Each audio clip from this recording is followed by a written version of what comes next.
नमस्कार। आज कवितार शीर्षक है नारी सर्वंसहा।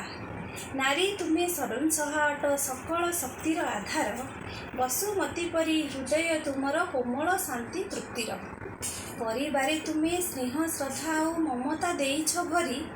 केते निर्यातना सही अछ तुम्हें किए हेब तुम सरी।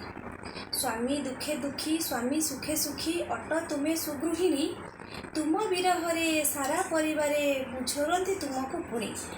प्रेम प्रीति स्वामी मन को तुम्हें परा मोहि थाओ। सासु ससुर और नणंद दियर को आपणार करी नियो। साही पड़ोशी को मिठा कथा कही निजठू निजर करी। समाज आखिरे बनी जाओ तुम्हें मदर टेरेसा परी। 10 मास काल भावी वंशधर गर्भे तुमरा धरी। केते दुख कष्ट सही थाओ तुम्हें किए हेब तुम सरी। तुम्हें मयसी महिला गो तुम रूपर कलना नहीं। स्नेह शांति तृप्ति मह करे तुम्हें देश दियो चमकाई। धरिणी परी गो सर्वंसहा अट छाती को करी पत्थर। आंजुला आंजुला दुख पी तुम्हें सुख बांट निरंतर। एंतुड़ी शालू जुई निया जाए संघर्ष तो सरे नहीं। दुहिता तुम्हें दुई कूल रहिता एकथा दियो देखाई।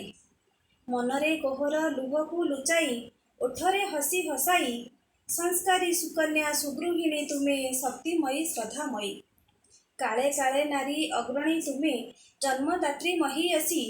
तुम पाद तले कोटि प्रणाम दियो स्नेह श्रद्धा बरसी। धन्यवाद।